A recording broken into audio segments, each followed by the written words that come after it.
Bandaging. Types of bandaging techniques. Forehead bandage.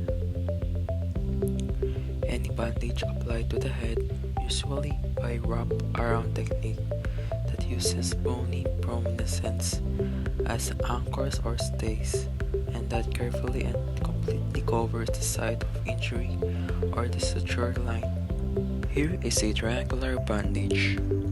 The apex of the triangular bandage should be at the back of the head.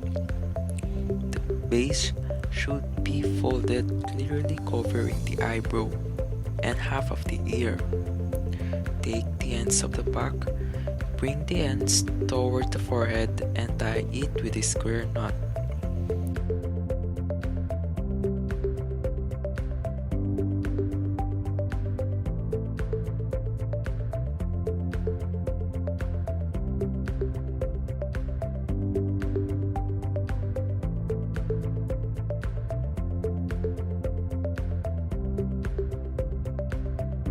Pull the excess bandage at the back, then fold it and hide it by folding it.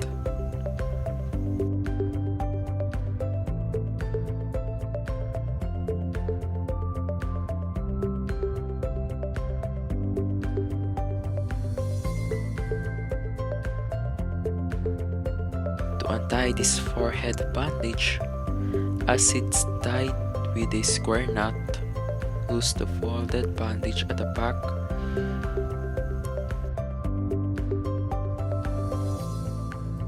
For the square knot, just pull the other end of the bandage to untie, and there you have untie a forehead bandage.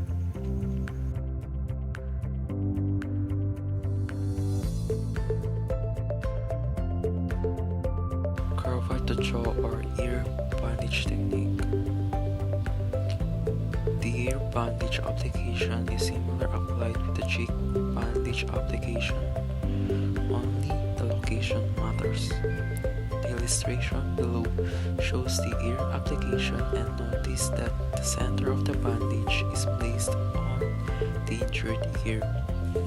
And should the application be for the cheek, then place the center of the bandage over the cheek area.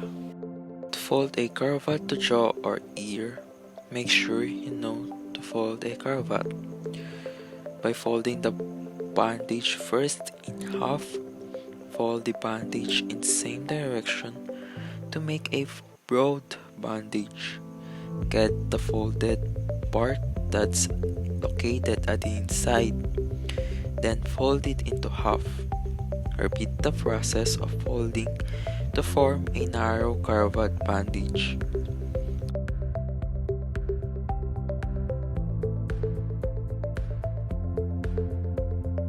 So, when you already have the cravat bandage, place the center of it under the chin. Fold the ends upward with one end longer than the other. Bring the longer end over the top of the head. Cross both sides on the side of the head. Pass ends around the head in opposite directions and tie with a square knot on the other side of the head.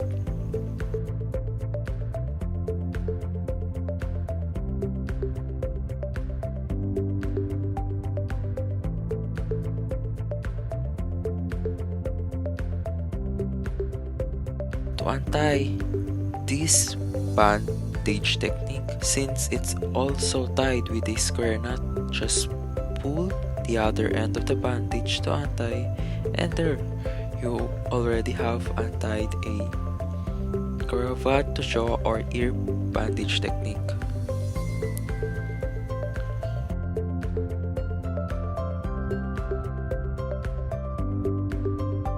Arm sling.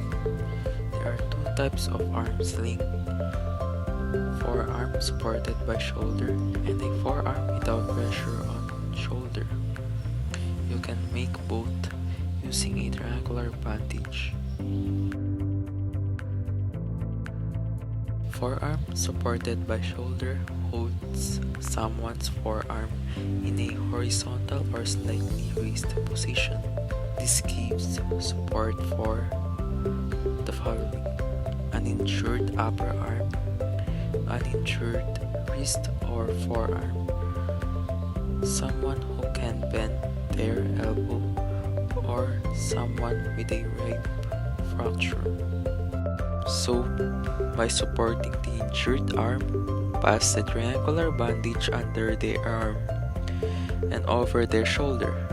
Bring the top bit around the back and the bit that's hung down. Bring that up to meet it and tie a square knot on it.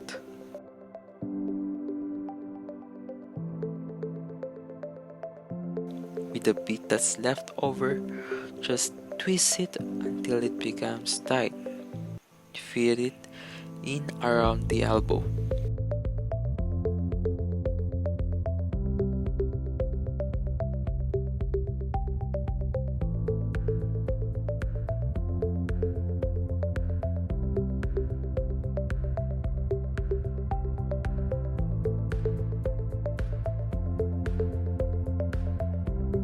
To untie this, just untie the square knot located at the back of the head by pulling the knot.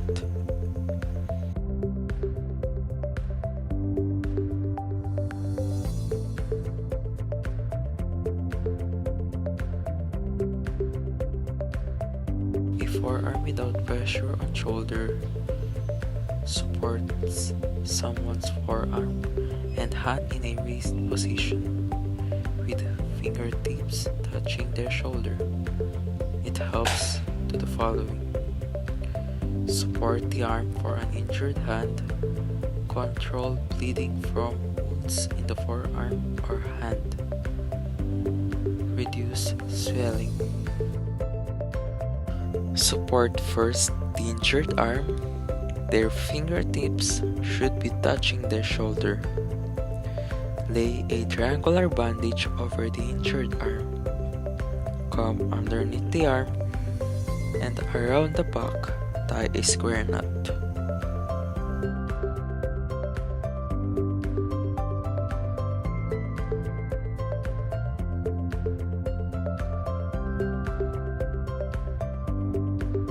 With the bit that's left over, just twist it until it becomes tight.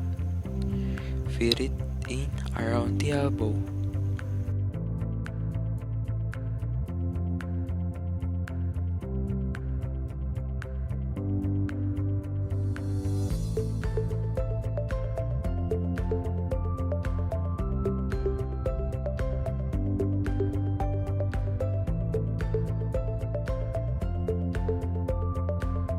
To untie the forearm without pressure on shoulder bandage technique,